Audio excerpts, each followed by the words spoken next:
Եվ ռուսական միջամտության մասին խոսեց, կուզենայի հարցնել դուք արդյոք մտահոգված եք, որ Ռուսաստանը կմիջամտի ձեր ընտրություններով եւ ինչպես դա կարող է դա անել։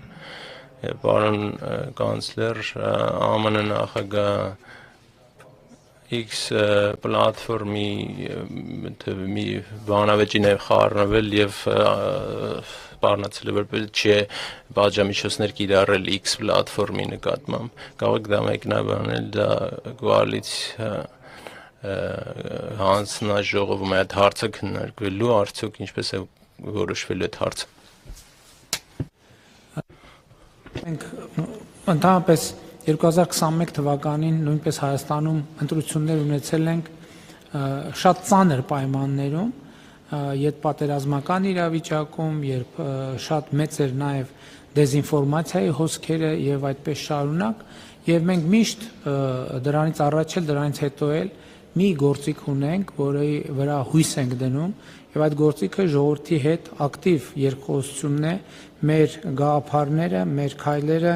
մեր ծրագրերը ակտիվ ներկայացնելը, որպեսզի Հայաստանի Հանրապետության քաղաքացիները ուղիղ մեզնից լսեն, թե մենք ինչ ենք անում եւ ինչի համար ենք անում, որովհետեւ մեր տարածաշրջանը եւ մեր երկիրը իսկապես պատմական փոփոխությունների մի ժամանակաշրջանում է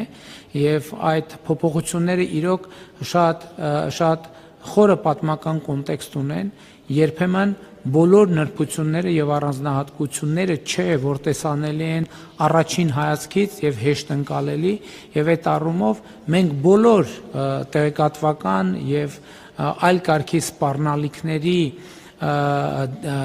հանդիման առաջին գործիքը համարում ենք ժողովրդավարական դիմադրողականության բարձրացումը, իսկ դրա համար մենք մի հուսալի միջոց գիտենք, դա մեր ժողովրդի հետ ակտիվ երկխոսությունն է, ակտիվ խոսակցությունը, ակտիվ շփումը եւ զանգվածային լրատվության միջոցներով եւ սոցիալական ցանցերով եւ նաեւ անմիջական շփումներով, որը մենք պարբերաբար ունենք մենք մեր ժողովրդի հետ եւ իհարկե առաջիկա շրջանում այդ նույն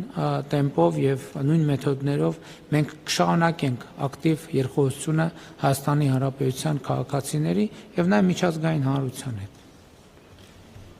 Wie auch mit dem